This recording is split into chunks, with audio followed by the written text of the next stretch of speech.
Enquanto o presidente Trump faz um novo alerta ao Irã, o seu secretário da Defesa, em depoimento no Senado ontem, continua dizendo para todo mundo que o Irã está praticamente derrotado, que é só uma questão de tempo e que em breve o Estreito de Hormuz vai estar aberto de novo. Não se preocupem, vai dar tudo certo. Pelo menos é isso que ele está dizendo. Agora, claro, se a gente olhar para a realidade no terreno, digamos que as coisas são um pouco diferentes. E a ideia de que o Irã vai começar a acenar bandeira branca talvez seja um pouco prematura. Para tentar nos ajudar a entender melhor essa situação e descobrir o que realmente está acontecendo do lado iraniano, a gente recebe de volta o professor Sayed Mohammad Marandi, da Universidade de Teherã, ex-assessor da equipe de negociação nuclear do Irã e veterano de combate da guerra Irã-Iraque. Professor, como sempre, seja bem-vindo de volta ao programa. É sempre um grande prazer. Muito obrigado por me receber. Olha, eu quero entrar direto em parte desse depoimento, porque algumas coisas aqui, e eu até fiz um programa mais cedo hoje, sobre alguns desses mesmos trechos de áudio e outros que eram diferentes. E é angustiante para mim ver até que ponto a ficção passou a ser tratada como se fosse realidade, quando as provas mostram claramente o contrário. E mesmo assim, é dita com tanta convicção. Deixa eu te mostrar um aqui que a gente não comentou hoje de manhã. É a senadora Gillibrand conversando com o secretário da Guerra, Pete Hegseth, sobre algo que ele disse há uns 4 meses. Abre aspas. Toda a capacidade de produção de mísseis balísticos do Irã, cada empresa que fabrica cada componente desses mísseis, foi praticamente derrotada e destruída. E os estoques existentes do programa de mísseis teriam sido esgotados e dizimados, quase totalmente ineficazes. Então, por que ainda existem mísseis capazes de atingir a Jordânia e causar a morte de nossos homens e mulheres corajosos? Como dissemos desde o começo, a base industrial de defesa do Irã praticamente deixou de existir. Mas eles ainda têm instalações subterrâneas, porque são o principal patrocinador estatal do terrorismo no mundo. Passaram 47 anos tentando esconder seus mísseis embaixo de montanhas, assim como fazem com suas capacidades nucleares, porque querem conseguir uma arma nuclear para usar contra nós. A gente simplesmente não sabe em qual versão da guerra acreditar, porque dizem que acabou, mas também dizem que não acabou, que vai terminar em 2 semanas ou que não vai ser em 2 semanas, que não temos mísseis ou que temos mísseis. Olha, vamos falar o óbvio aqui. Essa é a lista atual dos tipos de mísseis que o Irã tem usado na última semana. Então, se ele quis afirmar 4 meses atrás que a capacidade deles de produzir mísseis tinha sido praticamente derrotada, e ainda repete agora que estão na prática derrotados, a gente fica se perguntando, por que todos esses alvos estão sendo atingidos pelo lado americano? Qual é a sua avaliação?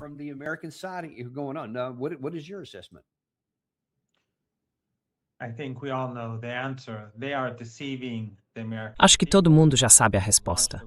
Eles estão enganando o povo americano. Lançaram uma guerra não em nome do povo americano, mas em nome do regime israelense, do lobby sionista, do Netanyahu. E esse é o resultado.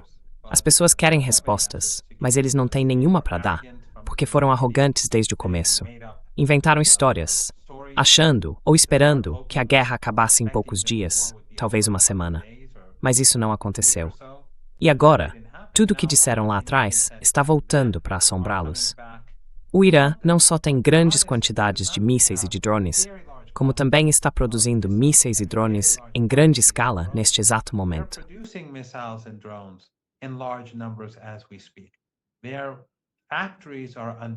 As fábricas deles ficam no subsolo. As instalações de produção são todas muito bem protegidas, e as bases onde ficam guardados todos aqueles mísseis e drones também são subterrâneas, assim como muitos outros ativos importantes. As lanchas rápidas do Irã estão no subsolo. As defesas antiaéreas do Irã estão no subsolo. Grande parte da força aérea deles também está no subsolo. Eles estavam esperando por essa guerra. vem planejando essa guerra desde depois da queda da guerra com Saddam Hussein, quando os Estados Unidos ajudaram Saddam naquela época.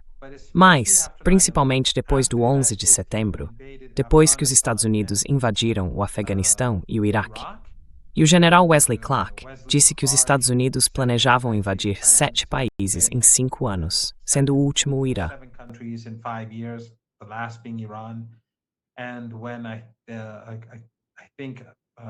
E quando eu penso nisso, não tenho certeza, mas acho que o vice-presidente disse algo como: homens de verdade vão até Teherã, ou alguém de alto escalão do governo Bush. Desde então, o Irã vem trabalhando sem parar para fortalecer suas defesas, acreditando que aquilo que temiam acabaria acontecendo. E é por isso que hoje a gente vê os iranianos lançando mísseis dia e noite, superando Trump e causando enormes danos em todos os lados. Em vez de colocar em prática um memorando de entendimento, em vez de normalizar a situação no Golfo Pérsico, na região, Trump foi lá, minou esse acordo e recomeçou uma guerra pela qual ele já tinha passado apenas 3 ou 4 meses. Tivemos 40 dias de combates. O que mudou agora para Trump achar que vai conseguir vencer o Irã, se antes ele não conseguiu?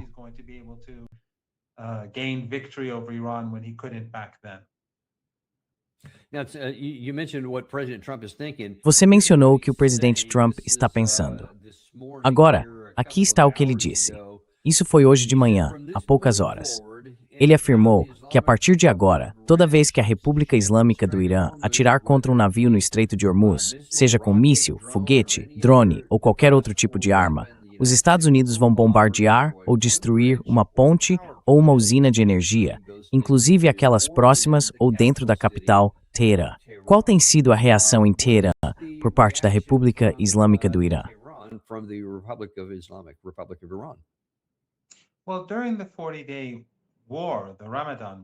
Bem, durante a Guerra de 40 Dias, a Guerra do Ramadã, os iranianos avisaram os Estados Unidos que se a infraestrutura crítica do Irã fosse atacada, o país reagiria contra os regimes da região que estivessem facilitando a guerra contra o Irã, que estivessem conspirando com os americanos contra os iranianos.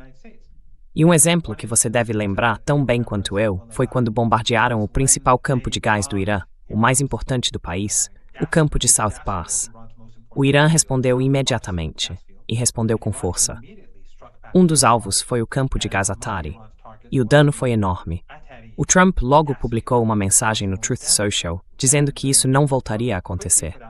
E desde então, e também nos últimos 11 ou 12 dias de guerra, o Irã vem repetindo que se os Estados Unidos atacarem a infraestrutura crítica do país, eles vão destruir a infraestrutura crítica dos regimes do outro lado do Golfo Pérsico.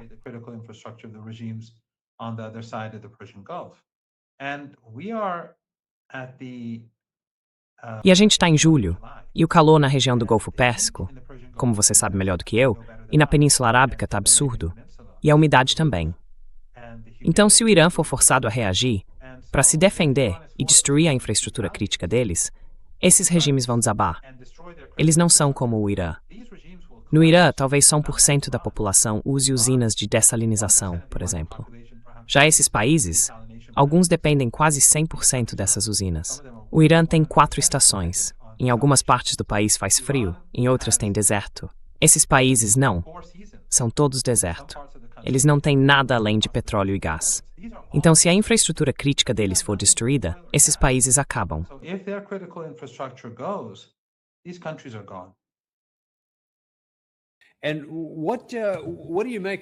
E o que você acha disso? Deixa eu te mostrar um dos outros comentários aqui.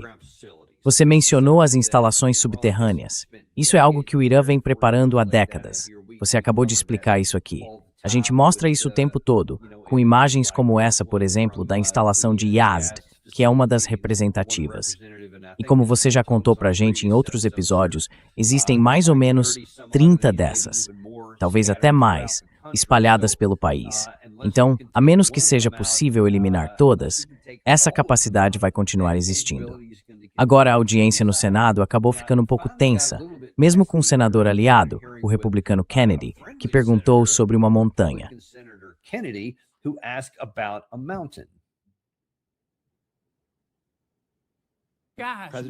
Gente, a gente precisa de respostas diretas. Respostas diretas. A gente tem capacidade de destruir o que quer que esteja embaixo da montanha Pickaxe. Senador, muitas das nossas capacidades são sigilosas. Mas se existe alguém no mundo capaz de alcançar qualquer coisa neste planeta de Deus, é o Exército dos Estados Unidos, o exército mais poderoso do mundo. No fim das contas, tudo se resume a opções e compensações. Tá, beleza. Mas a questão é sobre opções e concessões, ou é sobre eficácia? Dá pra fazer ou não dá? Vamos começar por aqui. O que tem na montanha Pickaxe? Até onde você pode contar?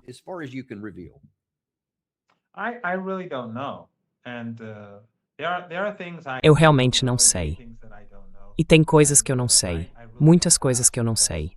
E eu nem pergunto, porque não me serve pra nada. Quero dizer, eu não sei, por exemplo, se as instalações nucleares que foram bombardeadas ficaram danificadas ou não, se ainda estão funcionando ou não. Não faço ideia, porque isso é segredo de Estado. Mas o que eu posso dizer é que tudo que o Irã construiu até agora no subsolo são mais de 30 bases. Pelo que eu sei, existem 50 e 60 bases subterrâneas de mísseis. Além disso, há bases de drones, há fábricas subterrâneas, e o Irã continua desenvolvendo tudo isso dia após dia.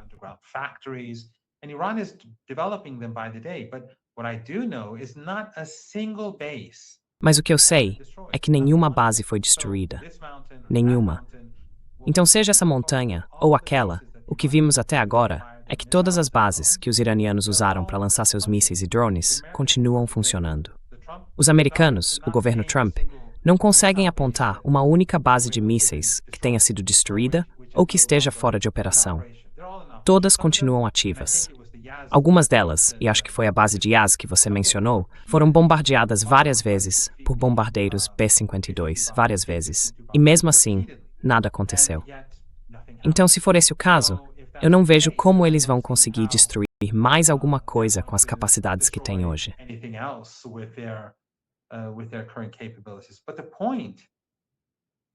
Mas a questão é que isso é uma guerra de agressão. Os Estados Unidos conduziram uma guerra ilegal e sem provocação. A gente acabou de ter os funerais, onde estão tentando encontrar os pedaços dos corpos das meninas que foram assassinadas em Minob, no primeiro dia da guerra. O que eu acredito ter sido um ato de guerra intencional. Eu já participei de operações de guerra. Eu sei que no primeiro dia de operações, todos os alvos são cuidadosamente verificados.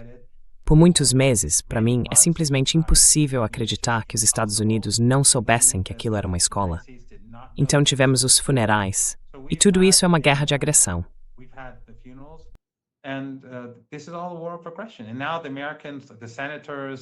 E agora os americanos, os senadores, estão discutindo se a gente pode vencer ou não. Ninguém está dizendo que isso é uma guerra de agressão. É uma guerra sem justificativa. Vocês assassinaram os líderes deles, mataram as crianças deles, destruíram toda a infraestrutura, estão aterrorizando a população. O Trump vive dizendo que vai destruir o país e levá-lo de volta à Idade da Pedra. Mas eu não vejo um único senador, nenhum, nem 5, nenhum senador, se levantar e dizer, o que é isso? O que vocês estão fazendo? Quer dizer, vocês estão agindo como os israelenses. E os senadores, eu acho, pensam como os israelenses.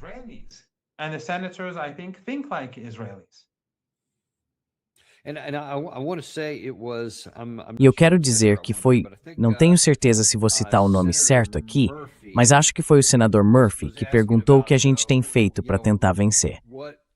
Ela também perguntou para ele sobre algumas coisas que ele tinha dito no começo da guerra. E na resposta dele, parece que ele volta sempre para o mesmo ponto, o programa de armas nucleares. Era disso que tudo se tratava, e era isso que a gente precisava defender. Dá uma olhada nisso. Desculpa, Dan, qual você está procurando? Murphy? Murphy. Acho que é o primeiro aqui. Aspas. Toda Kasisnim Misiuj Balístico do Irã. Essa foi a primeira declaração antiga. Na segunda semana do conflito, o senhor afirmou que as forças armadas do Irã tinham sido, abre aspas, destruídas e, abre aspas, tornadas ineficazes em combate. Essa afirmação estava correta? O que as Forças Armadas americanas foram, que as Forças Armadas iranianas perdes é a derrota militar histórica, e o que nesse contexto ela disse mine fiz. Terry, logo no começo do conflito, no terceiro dia, você disse que um dos principais objetivos era, abre aspas, destruir a ameaça de mísseis. E no quinto dia reafirmou que o objetivo era, abre aspas, eliminar completamente os mísseis e drones do Irã. Esses foram de forma clara e repetida os objetivos centrais da campanha. 4 meses atrás, você declarou que tudo isso tinha sido concluído com sucesso, que cada um dos objetivos tinha sido alcançado. Esses objetivos foram mesmo alcançados há 4 meses?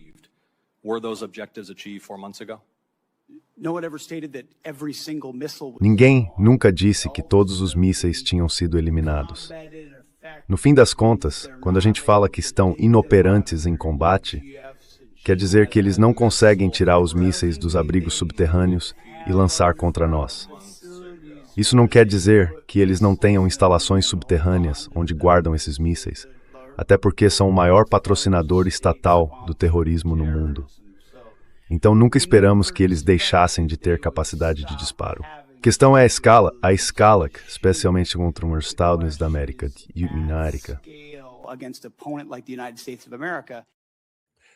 Desculpa, não era isso que eu estava pensando. Mas, de novo, ele volta para isso. O maior patrocinador estatal do terrorismo.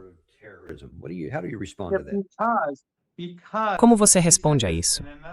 Porque ele disse a mesma coisa em outro trecho que você mostrou, que por serem o maior patrocinador estatal do terrorismo no mundo, eles colocam seus mísseis no subsolo. Então, se você não é um patrocinador estatal do terrorismo, você sempre mantém seus mísseis na superfície. É assim que, segundo ele, dá para medir a diferença entre ser um terrorista e não ser.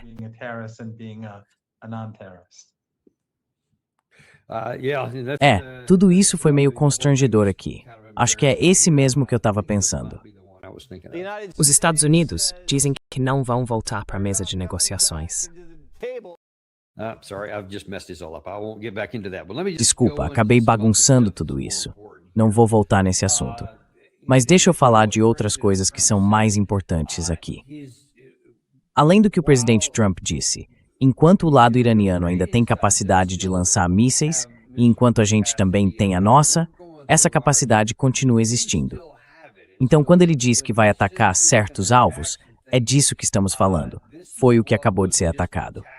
E pelo que entendi, isso aconteceu durante a noite e foi o maior ataque que os Estados Unidos já lançaram contra todos esses diferentes locais. Me corrija se eu estiver errado, mas acho que em nenhum desses lugares, nem nas montanhas, nem nas chamadas cidades de mísseis, nem nas instalações subterrâneas, nada disso foi atingido. Todos os alvos eram estruturas na superfície. Então estamos atingindo coisas, e isso realmente causa prejuízo ao lado iraniano. O que você pode nos dizer sobre o impacto que esses alvos, atingidos durante a noite, estão tendo para o Irã?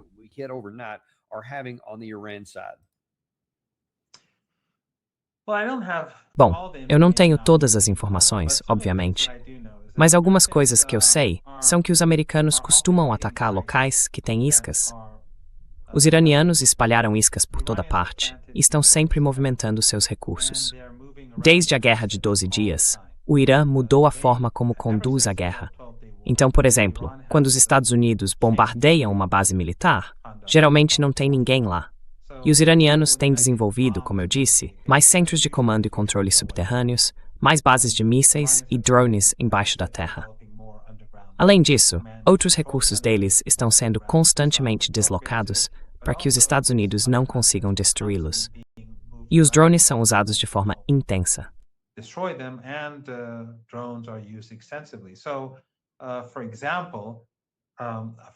Por exemplo, um amigo meu, que mora perto de um dos lugares que foi atingido, não tenho certeza qual deles, eu falei com ele hoje, mas não sei se foi ontem à noite ou anteontem. Ele disse que atacaram um ponto bem perto da casa dele, tipo pela 20ª vez desde o começo da guerra, faz uns 4, 5 meses. Então eles estão constantemente atingindo alvos antigos ou prédios vazios, porque os iranianos, diferente dos americanos... Veja, o problema dos americanos agora.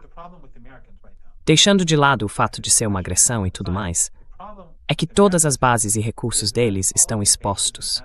Eles têm essas bases que foram construídas há décadas e que não foram feitas para essa era de drones e mísseis.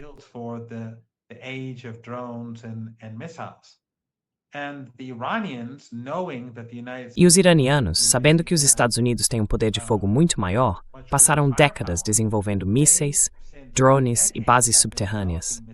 Eles sabiam que se construíssem muitos drones e mísseis e a Força Aérea Americana viesse atacar, fariam exatamente o que o secretário de Guerra dos Estados Unidos disse que fariam. Destruiriam tudo. Então os americanos estão claramente em desvantagem.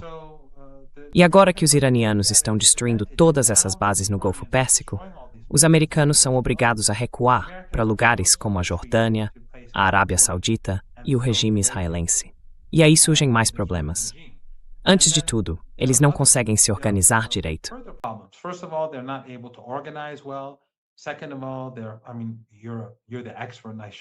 Em segundo lugar, quer dizer, você é o especialista aqui.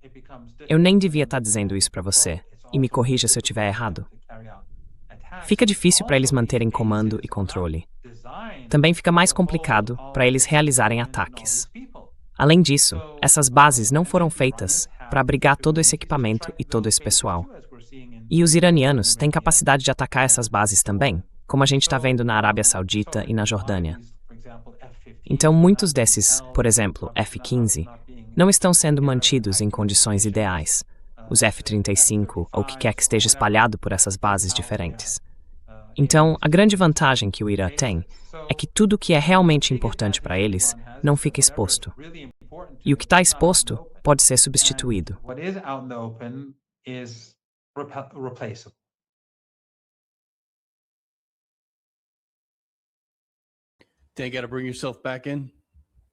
Então, preciso te trazer de volta para a conversa. Certo. Eu me enrolei aqui tentando abrir uma coisa para te mostrar há pouco. Quero entrar no ponto central disso tudo. Porque agora, se isso fosse só um disparo de míssil, só um exercício, tipo, a gente lança mísseis, vocês lançam de volta, e assim vai. Acho que hoje já é o 12º dia seguido. Pelo que parece, o Irã já atingiu alguns alvos hoje de manhã, então é quase certo que mais um ataque americano aconteça ainda hoje. Tirando o fato de que não há nenhum objetivo militar claro nisso, nem dá para entender o que se quer alcançar com isso. Mesmo que fosse só isso, já seria ruim, porque vai continuar drenando nossos estoques de mísseis, que é o que tudo indica, estão ficando cada vez menores.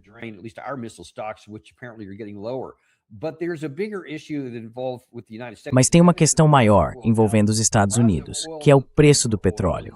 Agora, o preço do petróleo, o chamado petróleo de papel, subiu. Acho que está em $87 nesse momento. Então isso já começa a ser um grande problema. Mas quando a gente olha aqui, esse é o preço real de hoje, $131. É isso que as pessoas estão realmente pagando por um barril de petróleo hoje, não o preço futuro, mas o preço real. E isso vai continuar subindo. É o que está impulsionando todo o resto. E tudo isso, claro, acontece porque o Estreito de Hormuz continua fechado.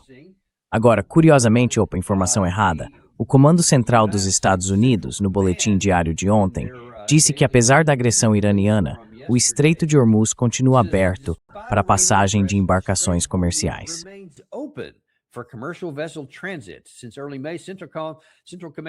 Desde o começo de maio, as forças do Comando Central ajudaram a facilitar a passagem de cerca de 900 embarcações comerciais e 450 milhões de barris de petróleo. Agora, isso parece impressionante, até você perceber que desde maio, isso dá mais ou menos 10 ou 11 por dia, o que é cerca de 10% do que era antes. E claro, como você viu, a CNBC informou ontem que a maioria dessas embarcações que estão passando tem ligação com o Irã. São navios sancionados que continuam dominando o tráfego. Então, o que o lado iraniano conseguiu abrir é praticamente a única rota que ainda está funcionando por ali. A grande questão é, por quanto tempo o Irã consegue manter o Estreito de Hormuz fechado?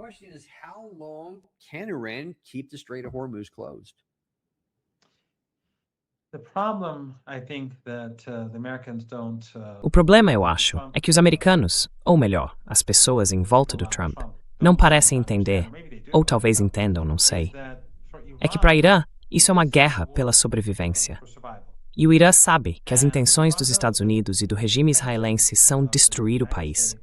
Eles assassinaram o líder, mataram centenas de crianças em idade escolar, bombardearam hospitais. Só na semana passada, bombardearam um hospital infantil em Ahvaz, um hospital de câncer para crianças, que depois teve que ser evacuado. Então os iranianos sabem que eles vão ser implacáveis.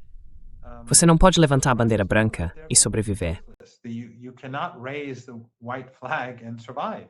And you cannot negotiate with the United States. E não dá para negociar com os Estados Unidos, porque toda vez que a gente tentou negociar, os Estados Unidos acabaram bombardeando a gente depois, como no começo dessa guerra e também no início da guerra do ano passado. E claro, os Estados Unidos assinaram um memorando de entendimento e começaram a violar desde o primeiro dia. Israel não saiu do sul do Líbano. Continuam bombardeando o país. Continuam se recusando a entregar os ativos iranianos. E a lista continua. E claro, depois criaram o próprio corredor, violando o artigo 5 no Estreito de Hormuz e tudo mais, o que o seu público já sabe. Então os iranianos sabem que a única opção é lutar e garantir que Trump se sinta derrotado.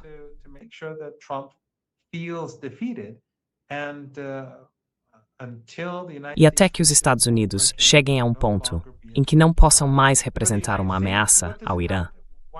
Por que os Estados Unidos estão lutando? Quem sabe? Eles não estão lutando pelo povo americano.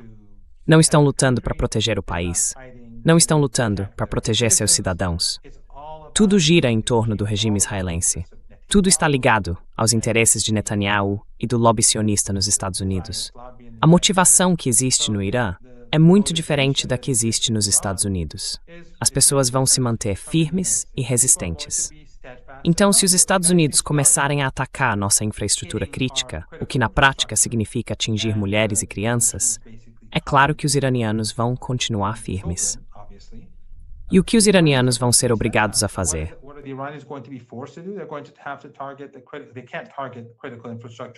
Eles não podem atacar a infraestrutura crítica dos Estados Unidos, então vão mirar na infraestrutura crítica dos regimes que facilitaram a guerra. E o que isso vai causar? Vai levar à destruição de todos esses regimes, porque todos os seus ativos, os principais, estão bem na frente do Irã. Até os sauditas, que têm um oleoduto indo para o Mar Vermelho, os poços de petróleo ficam aqui, perto do Golfo Pérsico, todos eles podem ser facilmente destruídos. Se isso acontecer, milhões de pessoas vão ter que fugir para Iraque, para o Iêmen ou para outro lugar. E aí esses países vão entrar em colapso. E então a gente vai ter, com certeza, uma depressão econômica global, na minha opinião, muito pior do que a dos anos 30. E a gente sabe o que aconteceu depois dos anos 30.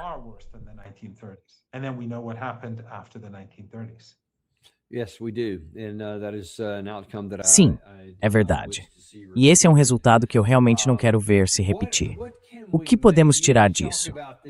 Você fala sobre o fato de que os Estados Unidos basicamente se tornaram imunes à necessidade de negociar um acordo, porque a gente não tem cumprido nada do que prometeu. E olha, mesmo se a gente se limitar à guerra de 2025, ao início desse conflito, e depois ao que aconteceu com o memorando de entendimento, não parece haver muita base para alguém no Irã dizer, sim, vamos ter mais uma rodada de negociações. E ainda assim, segundo a mídia árabe e também a mídia ocidental nos últimos dias, aparentemente há pessoas no Irã dispostas a considerar talvez um novo cessar-fogo de 10 dias. O que você pode nos dizer sobre isso?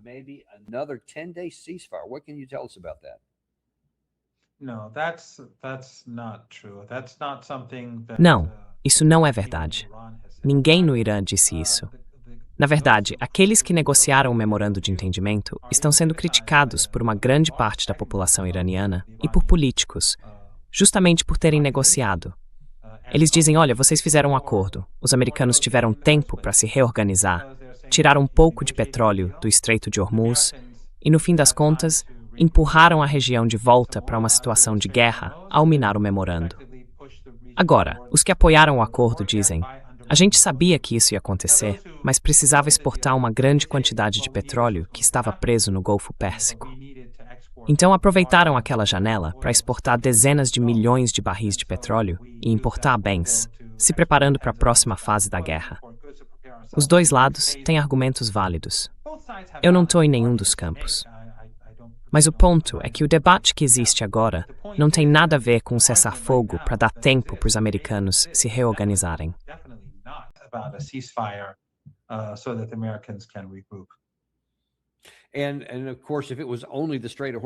E claro, se fosse só o Estreito de Hormuz, tudo o que eu falei já seria um grande problema. Mas você mencionou o oleoduto saudita que passa por Yanbu e depois sai pelo Bab al-Mandab.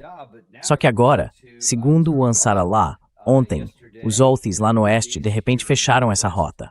Ontem mesmo alguns navios tiveram que voltar. Eu ainda não vi o tráfego desta manhã, mas o que você pode nos dizer sobre isso? Isso realmente aconteceu?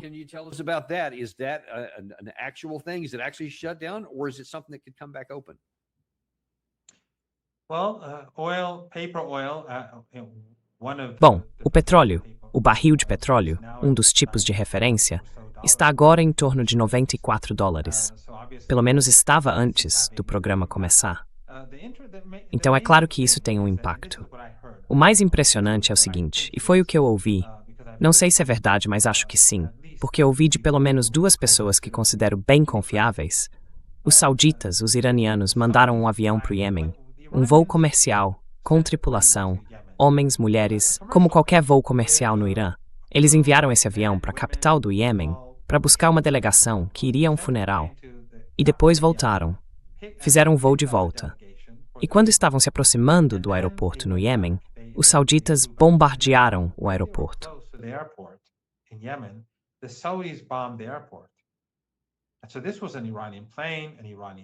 Então esse era um avião iraniano, com uma tripulação iraniana. Talvez alguns passageiros iranianos, não sei ao certo. Mas eu sei que a delegação do Iêmen e algumas pessoas iemenitas que estavam em hospitais no Irã recebendo tratamento voltaram nesse voo. Para o Iêmen, isso foi um ato de guerra. Para o Irã, isso deixou os iranianos muito irritados por causa do que fizeram com o voo civil, colocando em risco a segurança dele. Mas para o Iêmen, foi um ato de guerra. E o Iêmen, que já está sob cerco há muitos anos pelos sauditas e pela coalizão deles. E os sauditas travaram uma guerra genocida no Iêmen, contra o próprio Iêmen, junto com os Emirados e outros países da região, com o apoio do Ocidente. Não é muito diferente do que a gente viu em Gaza durante anos.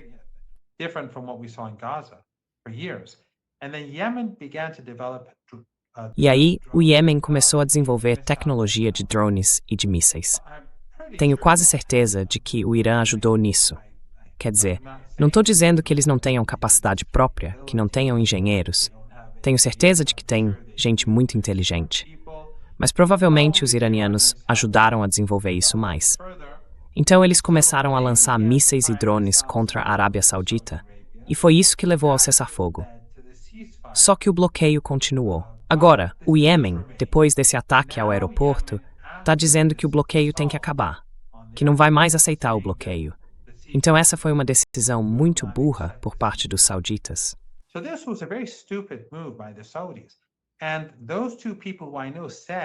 E essas 2 pessoas que eu conheço disseram que os americanos pressionaram os sauditas a fazer isso, o que eu acho ainda mais absurdo, porque os americanos já... Bom, o Trump já tem problemas suficientes com o Irã. Ele lutou no Iêmen logo no começo do mandato e não venceu lá. E agora o que ele vai fazer? Lutar contra o Irã e o Iêmen ao mesmo tempo? Ele não está ganhando em nenhum dos 2 lados. Então, o Iêmen tem capacidade de manter o Bab al-Mandab fechado para a Arábia Saudita. E pelo que eu entendi, hoje de manhã o tráfego estava igual ao do dia anterior. Ou seja, os navios não estão indo para os portos sauditas.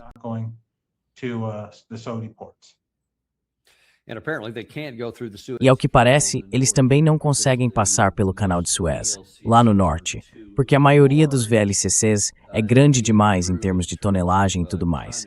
Então, ou passam por Bab al-Mandab, ou ficam circulando no Mar Vermelho sem conseguir sair. Vamos ter que ver como isso vai se desenrolar. Ou petroleiros menores, que conseguem passar pelo Mar Vermelho, teriam que dar a volta inteira na África. Então são navios menores, e isso sai mais caro. E na volta, como eles não podem passar pelo Bab al-Mandab, teriam que contornar a África de novo. Isso vai afetar muito as exportações da Arábia Saudita. de forma bem significativa. Saudi exports very hard and imports. E vamos ver por quanto tempo eles conseguem sustentar isso. Porque uma das dificuldades para a Arábia Saudita, mesmo durante essa guerra, é que eles conseguiram escoar o petróleo por, acho que é aquele oleoduto que passa pela parte sul de Omã. Então eles foram para o Golfo de Omã e depois pelo porto de Yanbu ali. Eles exportaram um pouco menos do que antes, mas como o preço do petróleo subiu, a renda acabou ficando mais ou menos a mesma. Isso agora colocaria uma pressão enorme sobre a Arábia Saudita. E a gente se pergunta, quantos dias, ou semanas, ou meses eles conseguem ficar sem a receita do petróleo para manter o padrão de vida no país? Então esse é um ponto de atrito potencial que a gente vai ter que observar para ver como se desenrola.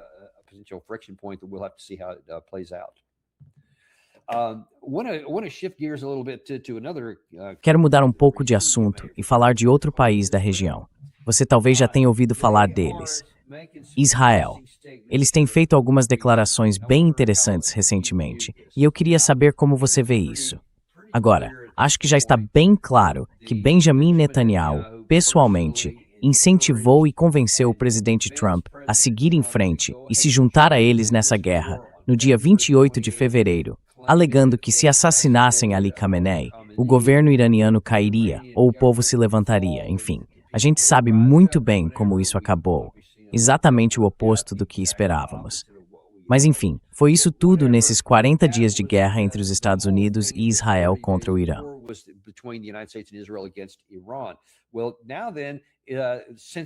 Bom, já que voltamos a esse assunto, faz 11 dias seguidos que são os americanos que estão lá.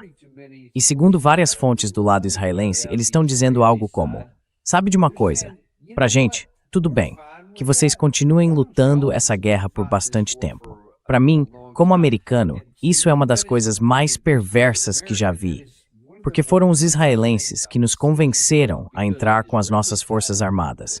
E agora estão dizendo, estamos tranquilos com essa guerra entre os Estados Unidos e o Irã, desde que não seja a gente.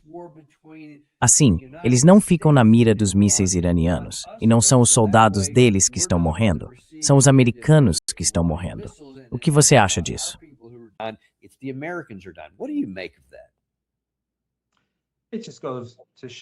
Isso mostra bem a natureza da relação entre o regime israelense e os Estados Unidos. É uma relação de mão única. Um lado se beneficia e o outro sai prejudicado. E prejudicado de várias formas. A imagem dos Estados Unidos, desde Gaza, foi, se não completamente destruída, muito seriamente danificada. As Forças Armadas americanas sofreram bastante, como você certamente sabe melhor do que eu. A economia também vem sofrendo, por causa do regime israelense. A própria existência desse regime é prejudicial aos interesses dos Estados Unidos.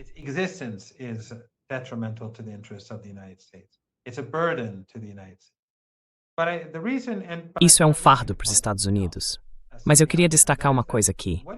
O que o Irã está fazendo é destruir todas as capacidades de defesa que os Estados Unidos construíram ao longo de décadas na região do Golfo Pérsico, no norte do Iraque e na Síria.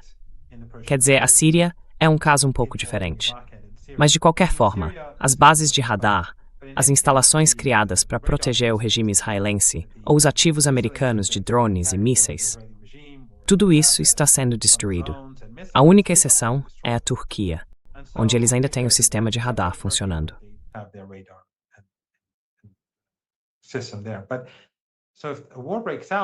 Mas então, se uma guerra estourar entre o regime israelense e o Irã, o regime israelense não vai ter as mesmas vantagens que tinha antes.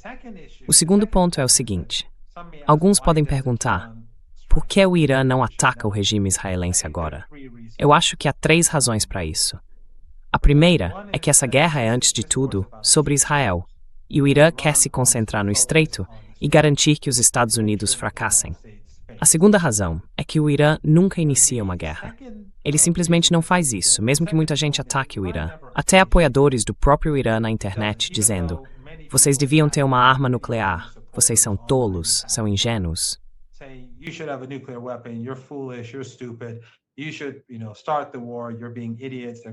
Você devia começar a guerra. Vocês estão sendo idiotas. Eles vão destruir vocês.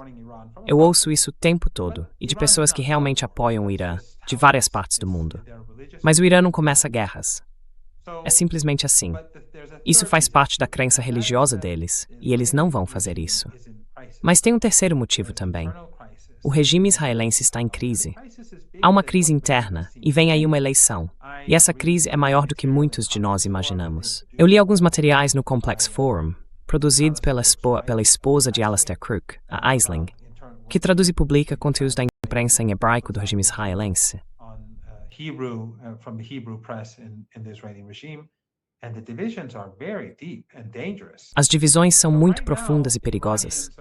Então, neste momento, os iranianos estão apenas observando, esperando e acompanhando a situação dentro do regime. Eles preferem não fazer nada que acabe unindo as diferentes forças políticas em torno do Netanyahu agora. Eles querem ver esses confrontos continuarem. Mas, se Netanyahu e sua coalizão lançarem um míssil contra o Irã, aí sim vai haver guerra. E o Irã vai reagir com força. De qualquer forma, o Irã já está preparando o terreno para uma guerra, porque está destruindo todas aquelas instalações de radar e todos os recursos que servem para atacar a máquina israelense, além das forças dos Estados Unidos.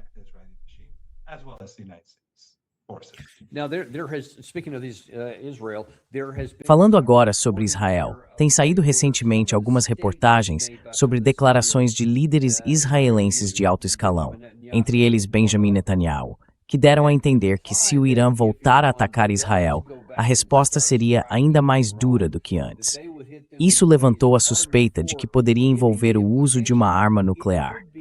Há alguma preocupação, do lado iraniano, de que um dia eles possam ser alvo de uma arma nuclear israelense?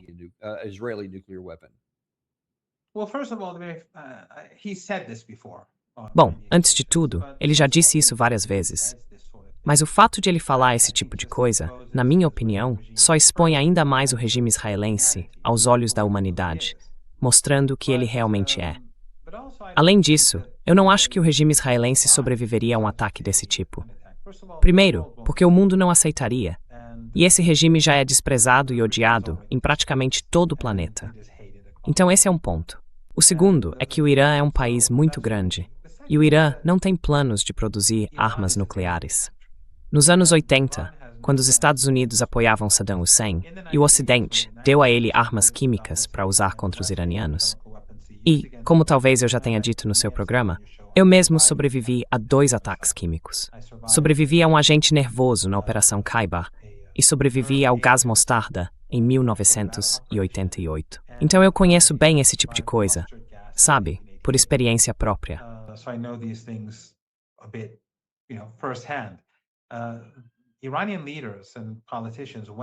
Naquela época, líderes e políticos iranianos foram até o líder, o Ayatollah Khomeini, e disseram: precisamos de armas químicas.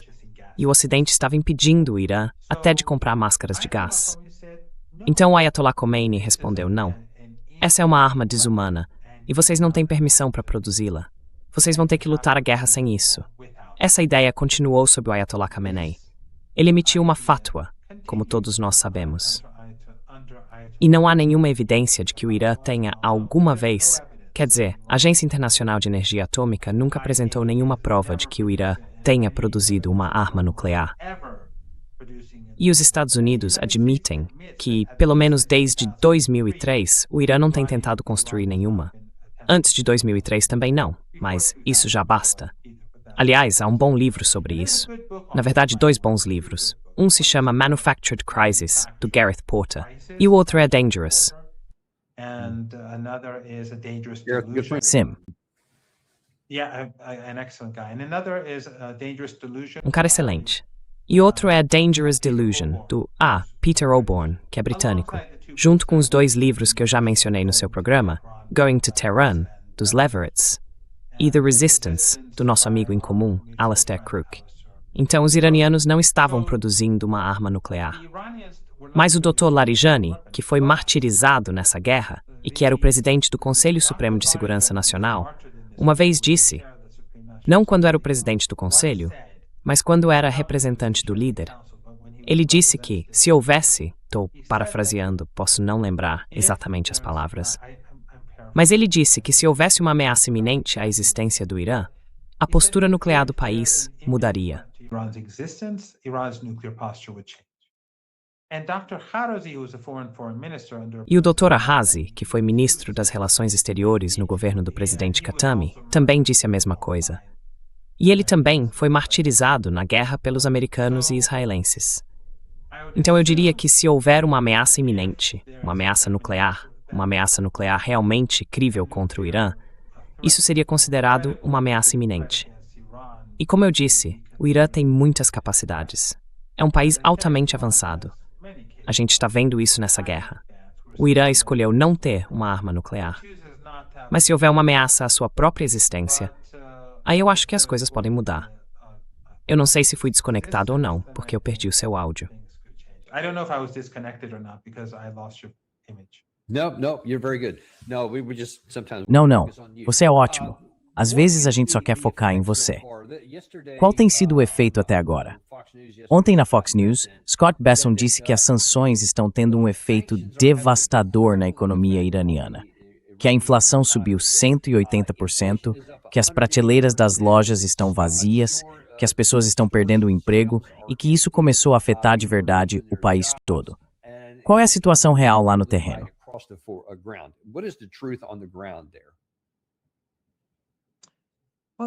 Olha, isso é o que dizem desde que eu era adolescente, que o Irã está sempre desmoronando, que o regime está em colapso. Eles adoram usar a palavra regime. Dizem que o regime está à beira do colapso, que é muito impopular, que eles são incapazes de se governar. Mas veja só, esse regime maligno não desaparece. Ele continua aí, e tem milhões de pessoas más, como dizem, nas ruas, chorando pelo líder e pelas crianças que foram assassinadas. The leader and mourning for the children who were murdered. I mean, they live in their alternative universe. Quer dizer, eles vivem no próprio universo alternativo. Claro que sim. Quando você impõe um cerco, quando bombardeia fábricas, escolas, hospitais e prédios residenciais, e ainda aplica sanções, é óbvio que a vida vai ficar mais difícil. Mas os iranianos são resilientes e resistentes. É um país com milhares de anos de civilização e uma identidade religiosa xiita, que, como Alastair Crooke explica muito bem no livro Resistência, torna o povo especialmente forte diante da opressão, de um jeito único. É isso que a gente vê no Líbano, é isso que a gente vê no Irã. Uniquely strong. That's what we see in Lebanon, that's what we see in Iran, that's what we see in Yemen, and across the board. É isso que a gente vê no Iêmen e em toda parte, com a resistência. Veja, os Estados Unidos não vão vencer essa guerra, aconteça o que acontecer. Mas foi depois que os Estados Unidos impuseram sanções de máxima pressão, depois que assassinaram o líder, depois da guerra de 12 dias do ano passado. Depois de tudo isso, vimos os funerais em Teherã, nas cidades sagradas de Mashhad e Qom, e também nas cidades sagradas de Najaf e Karbala, no Iraque. Os Estados Unidos estão fracassando. Agora, essas pessoas podem fingir o quanto quiserem que estão vencendo, assim como o secretário da guerra destruiu todos os nossos mísseis. Mas no fim das contas, a realidade continua batendo na cabeça deles, e eles parecem não perceber que o que está batendo na cabeça deles é justamente a realidade. What's hitting them in the head is reality. Right, yeah, and that's going to continue on. Certo é, e isso vai continuar acontecendo. Uma última coisa que eu queria te perguntar, já que você acabou de mencionar o Iraque. Ontem à noite, na Fox News, no programa do Jesse Waters, ele fez um comentário dizendo que a situação do petróleo está realmente começando a pegar agora. Segundo ele, os Estados Unidos, ele afirma que vão abrir o Estreito de Hormuz. Vamos deixar isso de lado por enquanto. Mas ele disse o seguinte: olha, a gente acabou de assinar vários acordos com o Iraque para conseguir 2 pacotes separados de petróleo, para construir um novo oleoduto que vai desviar do Estreito de Hormuz e outro que vai permitir novas perfurações, acho que pela Chevron, se não me engano, seja qual for a empresa, algumas companhias de petróleo diferentes.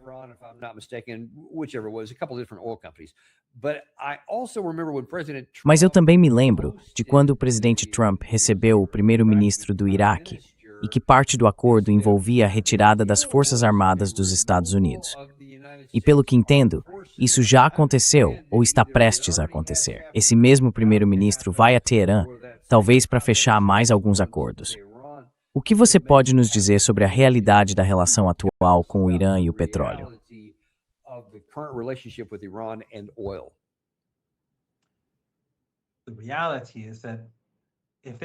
A verdade é que se eles quiserem desenvolver oleodutos, isso vai levar anos. Mas mesmo que consigam construir esses oleodutos, se o Irã não quiser que esse petróleo seja exportado, eles podem bombardear a origem desse petróleo. E os Estados Unidos já são muito impopulares no Iraque. Hoje, o povo iraquiano despreza os Estados Unidos. Existe uma minoria no norte, entre os grupos curdos, e no oeste, que apoia os Estados Unidos, mas a maioria dos iraquianos não apoia.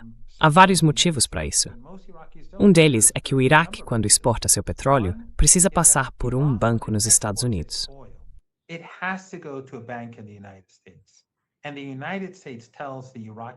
E os Estados Unidos dizem ao governo do Iraque se ele pode ou não ter acesso ao próprio dinheiro. Eles praticamente alimentam o governo iraquiano com a sua própria verba. E o que o Irã faz? O Irã, quando tem gás sobrando e quando tem eletricidade sobrando, não sei se tem agora por causa da guerra, exporta isso para o Iraque. Por causa das sanções dos Estados Unidos, o governo iraquiano não pode pagar ao Irã pelo petróleo, pelo gás e pela eletricidade. Mas o Ayatollah Khamenei, o mártir Ayatollah Khamenei, sempre disse a diferentes governos: deixem para lá. Deixem que eles fiquem com o gás e a eletricidade, porque o povo do Iraque.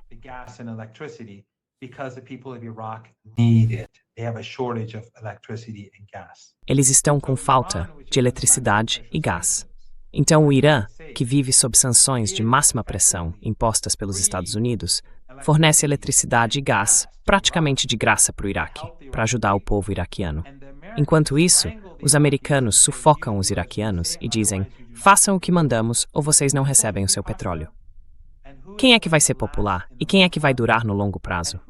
E quem são os vizinhos do Iraque? Eles podem assinar todos os acordos que quiserem para daqui a 10 anos. Mas sabe, até lá, eu acho que a gente vai estar vivendo num mundo bem diferente.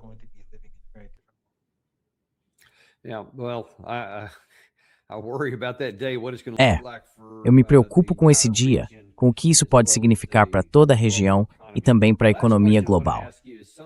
A última pergunta que eu quero te fazer é sobre algo que eu tenho visto. É um assunto um pouco mais periférico, mas eu queria saber se você tem alguma opinião sobre isso. Ultimamente têm surgido alguns argumentos, tanto em parte da mídia ocidental, quanto em veículos da Rússia e do Oriente Médio. A ideia é a seguinte: se a guerra piorar, e especialmente se voltar a ser uma guerra em larga escala, com os dois lados se enfrentando diretamente, e o Irã realmente liberar suas forças de mísseis e começar a atacar, por exemplo, as usinas de dessalinização, a infraestrutura de energia, porque se a gente atingir as deles, claro que eles vão reagir, como você mesmo sugeriu. Existe a possibilidade de o Irã mobilizar forças terrestres para avançar em áreas como o Kuwait e outros lugares e tentar tomar o controle de alguns campos de petróleo. Isso é pura especulação ou há alguma consideração real sobre essa hipótese?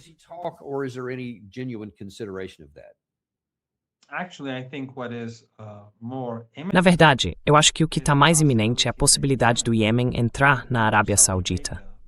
Primeiro, destruir as instalações de petróleo deles e depois invadir o país. Eles têm um exército enorme e os sauditas são muito vulneráveis. E agora, a riqueza de exportação deles, eles não podem usar o Estreito de Hormuz, nem o Bab al-Mandab.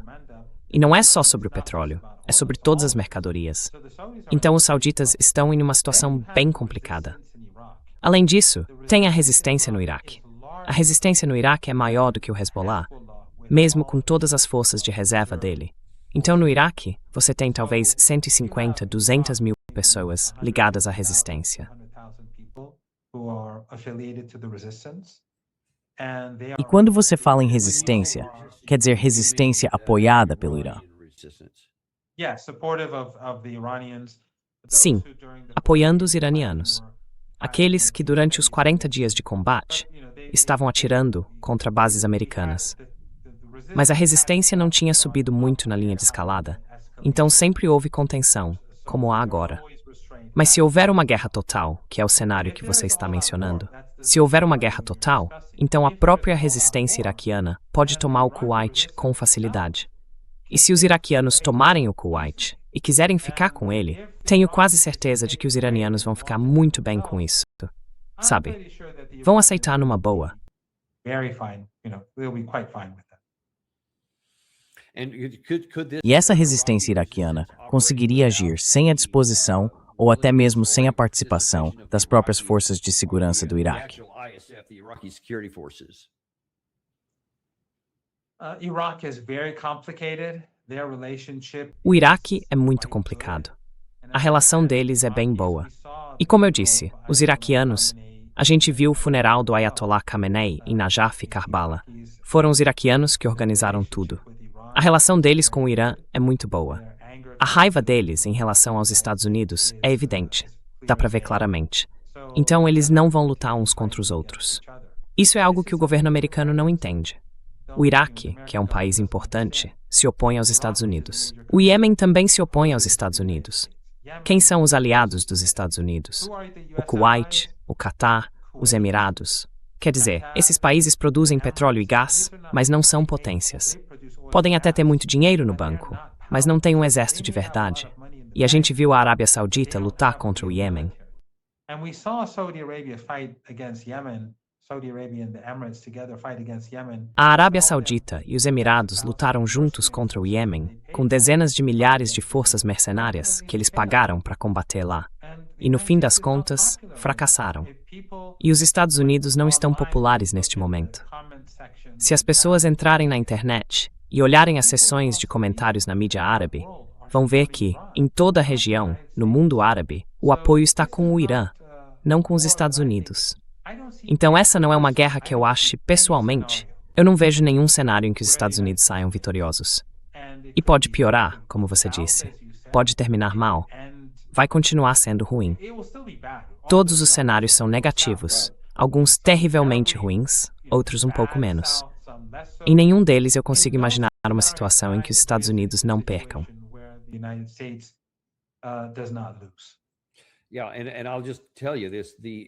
Olha, vou te dizer uma coisa. Se acontecer esse cenário que você mencionou, com as forças de segurança do Iraque e o que os iemenitas, os Houthis, as forças armadas do Ansar Allah podem fazer contra a Arábia Saudita lá embaixo, isso não seria nada parecido com 1991, quando Saddam Hussein tomou Kuwait. As forças armadas dos Estados Unidos que existiam naquela época não existem mais hoje. A gente não teria como entrar lá e simplesmente expulsá-los, porque não temos mais tropas terrestres para isso. Agora, nem os recursos, nem as bases estão disponíveis, e a gente nunca conseguiria desembarcar como as minhas forças fizeram. Eu cheguei com a 2ª Cavalaria dos Estados Unidos, que desembarcou em Jubail, na Arábia Saudita, e foi fácil descarregar tudo dos navios e depois avançar para enfrentar a Guarda Republicana. Isso hoje seria impossível. Então, se esse cenário acontecer, se a gente for tolo bastante para começar essa guerra e ela virar um confronto em terra, ninguém vai conseguir salvar o Kuwait dessa vez. Então vamos torcer para que a gente não chegue a esse ponto. Nem com a Arábia Saudita, se o Iêmen avançar, se o Iraque se mover, enfim. A Arábia Saudita não vai durar. E se os Estados Unidos começarem a atacar a infraestrutura crítica do Irã, eu acho que todos esses regimes vão acabar caindo de qualquer jeito. Que Deus nos ajude se chegarmos a esse ponto, porque isso quase certamente nos jogaria numa grande depressão. Quer dizer, como não aconteceria com toda a interrupção no fornecimento de energia? Vamos torcer para que isso não aconteça, que de alguma forma a razão prevaleça e que a gente consiga pelo menos encerrar essa situação ruim sem que vire uma catástrofe. Mas muito obrigado por ter vindo hoje e por trazer tanta clareza. É algo que muita gente não quer ouvir, mas é a realidade, e é disso que a gente mais precisa agora. Então, muito obrigado por isso. Obrigado. Eu não fico feliz em dizer esse tipo de coisa, mas acho que preciso dizer, porque as pessoas têm que saber o que a Fox News, a MSNBC, a CNN, a BBC e outras não estão dizendo. Indeed, that's exactly why we have this channel. So É exatamente por isso que a gente tem esse canal. Então, muito obrigado. A gente realmente aprecia o apoio de vocês.